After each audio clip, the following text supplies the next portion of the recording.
Assalamualaikum everyone, thank you so much for joining us. Welcome back to IAM Brilliance, where we explore secrets to unlock potentials.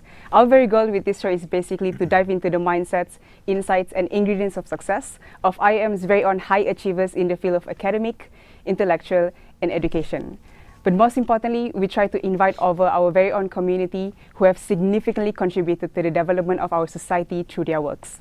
If previously we've invited students and alumni alike to share their wisdom, this week, it's been our honor, and I'm so grateful from the bottom of my heart to have our own leader, the highest leader of IAM, our rector.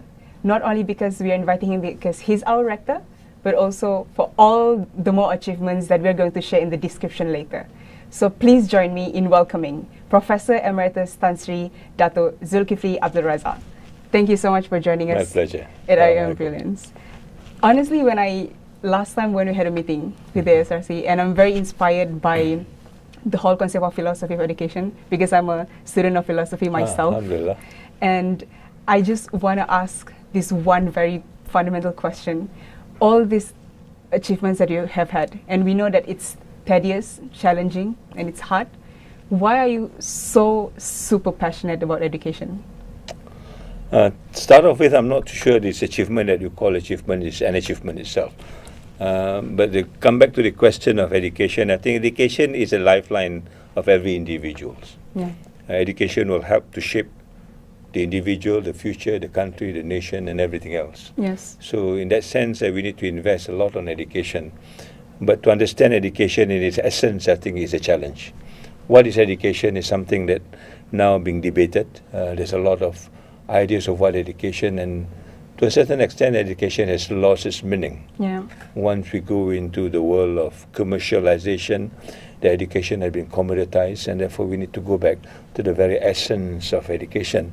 And this is what I think the university is for, and this is where I think this interview today becomes very important for me, to explore what do we mean by education and to move into the real meaning of education and make it happen. Yes. Within ourselves and also everything around us. And for you, when I learned about the SDG, that is the direction of our university, what is your motivation behind that? Because I don't think everyone knows the story that you've shared with us. I think SDG is a convenient tagline. I think for a long time, education is about egalitarianism. Yeah. Education is about equality. Education is about the quality of life and the dignity of human person. We have lost that. And SDG conveniently comes into the picture that articulates this in the words of today that people begin to understand it. How about the idea of community engagement that you're bringing part about? of it, yeah. When you talk about dignifying a community, meaning that you need to understand people around you so that we can also give them the kind of education that they need so that they can live a life that is respectable like all of us. It doesn't mean that you need to go to a university, but I think passing on knowledge, that university so happened is a coincidence. There's no such thing as university before. We go back to the history of the Greeks and the Romans. We find that education do not exist as a structure. It exists as a kind of engagement that people talk to one another everywhere and anywhere, exploring the minds, exploring new ideas, and how we can do things differently. Only later that we have got the structure called a university, and even the word university itself is very controversial to me because it comes from the Latin word universitas, and one of the definition is about being a trustee of the European humanist tradition. So people like us who are not European, Muslims for example, will have a different perspective of what university is all about. The context of Jami'ah and university are two very different things. So these are issues that I think we by and large has forgotten. And we assume things the way it is, that we have not gone back into philosophy, history, and trying to understand where we are and try to make, things the way it should be from our own perspective, our own worldview. So this is a challenge I think that this university is facing, and all universities are facing. But alhamdulillah, this university has got its own uniqueness, being international and Islamic. Yes. And this is where I think we're going to explore what SDG is all about in our own context, Yes. rather than the Sure. context of somebody else. Exactly. Can you share with us this very recent book? May I have Yes. a look? So, Leading the Way, Realizing the Distinctive International Islamic University, Alright. written by you. Yeah. Perhaps, what should IUM community and students especially must know about this? Well, I think to start off with, you have to understand that this university, from my point of view, is a very unique university. Yeah, it is international, it is Islamic. How do you then articulate this uniqueness vis-a-vis other universities in Yeah. Malaysia alone? I mean, they have got now 20 public universities and 50 private universities, and I don't want to see IIUM being categorized in any one of them. I mean, IIUM needs to be different. Not because we want to be different, because the articulations are different, the missions are different. The whole perspective of education from IIUM view, I think, needs to be differentiated from all the rest. And this is why I think we need to understand what the university is all about. And we use the word distinctive there, Yeah. just to emphasize that we are different. Not for the sake of being different, but there is a mandate, being Muslims and being Islamic, that we need to be different because of the values, because of the civilization, and because of what we believe that Islam is all about. When I wanted to design the content for this one, so I watched some videos of yours, and I stumbled upon this video. I think it was Nobel Peace Prize week. It was related with that. And among us students, when I joined the SRC, there are many of them who, when we ask what they want to become, they say, I want to become a member of the parliament.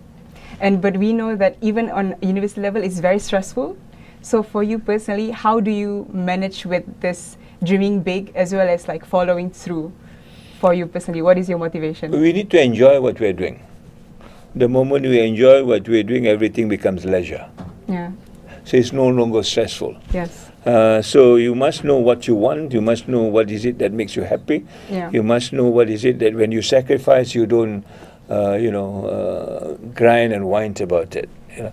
So it is part of the journey that you enjoy. It's almost like going for a holiday. Going to the office may be a holiday for me, and to do something in the office that creates new idea and creating new profile, getting youngsters like you to be part of it is something that I enjoy doing. And therefore, this level of stress is almost minimum in that particular aspect. So learn to enjoy what you do, and in that sense, you must know what you want. The moment you know what you want, then I think you begin to enjoy it. And then the word stress, the word chores, the word, boring, Yeah. do not become part of the vocabulary at all. All right. So, and right now, what do you think the habit that you have had when you were younger, like one habit that you brought up to here? Well, when I was a student long time ago, 40, 50 years ago, one of the things that I look out as part of a student's activity is how do you create an environment that makes everybody happy. We understand that, particularly from people like me who comes from a background which is not quote-unquote luxurious, or which is not middle class, we know what difficulty is all about. Yeah. We know what struggle is all about, people that comes to my house, even at one point when I was a teenager, equate my house to a little bit more than a cattle shed. And those words rings well in my head. And then I want to make sure, how do I make a difference for other people who are in that particular category to understand what life is all about. And one of this that I begin to understand is how to be happy. How to be happy is not how to be rich. They're two different things, To be rich is basically to know the value, to the price of things. This is expensive, that is expensive. To be happy is to know the value of things. And the value of things is something that defines who you are at the end of the day. So when I was a student, that was my mission. How do you make other people happy? How do you make other students happy? How do you make the community around you happy? And to find that happiness, I think, is one of the major goals in my life. So you go around wanting to make people happy? Yes. That's the feeling in your heart? Yes, and to make people happy do not mean that you need to have money. You know, how you connect with them, how do you show your concern for them, and if you can solve their problem is well and good. If you can't, at least you empathize or sympathize with them and show a kind of a relationship of the Silaturahim that we talk so much about, that makes them feel wanted and also needed at the same time. So it doesn't cost you very much, but it makes you, at the end of the day, feel that you are satisfied that you have made some other people happy in that particular context. Yes. I think that's very refreshing, because a lot of times when we are youngsters, we want to be successful in terms of being more than other people in wealth. Yes. But we have not think about that, like, how can I make other people happy? Yes. Would you agree with that? I mean, there is a the quotation that I read from Confucius. It says, education is not about having, it's about being. In other words, again, about knowing yourself and how to be happy. It's not about possessing this and that and that, And this is where I think the contrast that I'm going to make. When I was a student, we barely have things with us, except for the little knowledge that we've got. There's no handphones, there's no motorbikes, there's no this and that. But those are not the thing that defines us, But today I think people want to have as many things as possible while their being is neglected. I mean, I read a report recently, the millennials are reporting they're stressful, and one of the reasons they're stressful is now they don't know where they put their handphones. They forgot to charge their handphones. They have no money to to pay their bills. These are stress that you actually make because you possess something. If you don't possess or something, then that stressful event may not even happen. Yes, I agree with that completely. So we'll come back after this commercial break.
welcome back to I Am Brilliant, where we explore secrets to unlock potentials.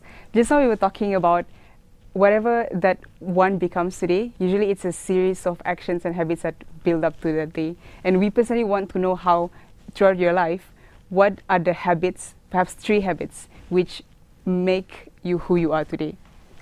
Difficult to answer because I've never even think about it. But one of those things, like I say, is to seek happiness and to make people happy. Yeah. I think that is the fundamental of the things that I want to do. For example, how do you make your parents happy? In other words, before you embark into something else, you need to ask the question, will this make somebody happy? If it's not, then I think you want to consider whether this is the way to go.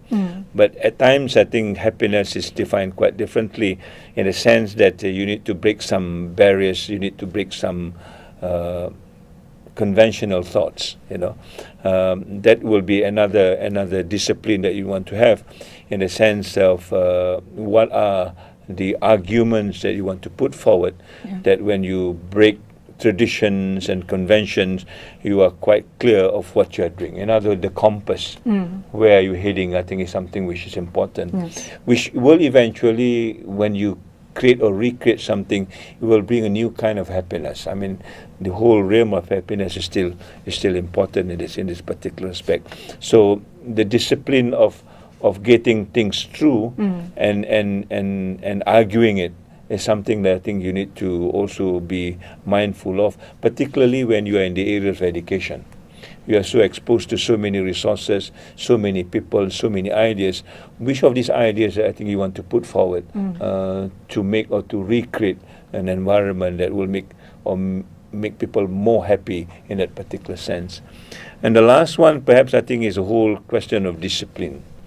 You need to be very mindful of where you want to go, and then know what are the distractors that you need to put aside. I mean, we come back to this whole question of workload, for example. I mean, your workload is manageable if you know which is important and which is not.